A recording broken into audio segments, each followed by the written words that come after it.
घूमती हुई पहाड़ियों और सुनहरी गंदम के खेतों के दरमियान वाकई एक छोटे से गांव में दो बेहतरीन दोस्त आयान और बिलाल ने एक रिश्ता जोड़ा जो उनके घरों के करीब कदीम बरगद के दरख्त की तरह मजबूत था।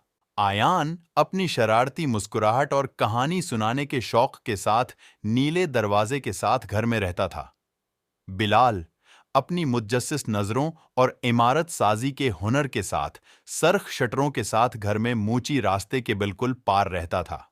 हर रोज स्कूल के बाद अय्यान और बिलाल उनकी खफिया मुलाकात की जगह बरगद के साए में मिलते थे। उनकी हंसी गांव में गूंज रही थी जब उन्होंने अजीम महम जोई के मंसूबे बनाए थे। एक धूप वाली दोपहर दोनों ने गांव के मुजाफात में प्रासरार गार को तलाश करने का फैसला किया, जिसके बारे में बुजुर्गों ने खबरदार किया था कि वो राजों से भरी हुई है। टार्च लाइट्स और सैंडविच से लैस वो अंधेरे में चले गए, उनके तसव्वुरात खजाने और कदीम मखलूकात की कहानियों के साथ जंगली दौड़ रहे हैं। जब वो गार के मोड़ और मोड़ पर तशरीफ ले गए, अचानक हुआ के झोंके ने उनकी टार्च को बुझा दिया, उन्हें अंधेरे में डूब गया।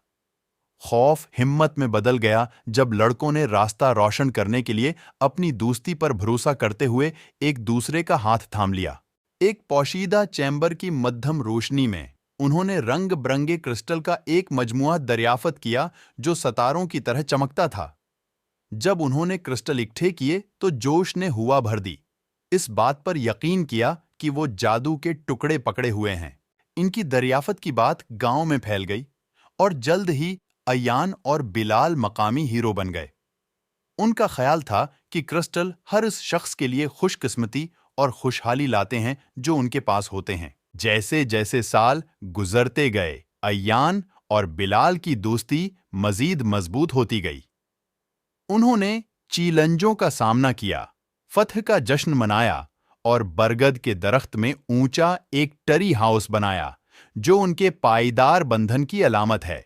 एक दिन बिलाल ने एक आर्किटेक्ट बनने का अपना ख्वाब शेयर किया।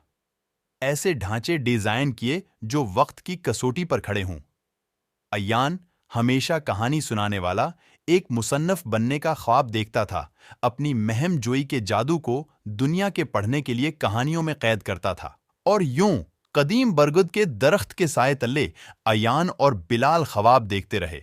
उनकी दोस्ती हमेशा के लिए गांव में गूंजती रही, दो छोटे लड़कों की एक लाजवाल कहानी जिन्होंने एक दूसरे में सबसे बड़ा खजाना पाया।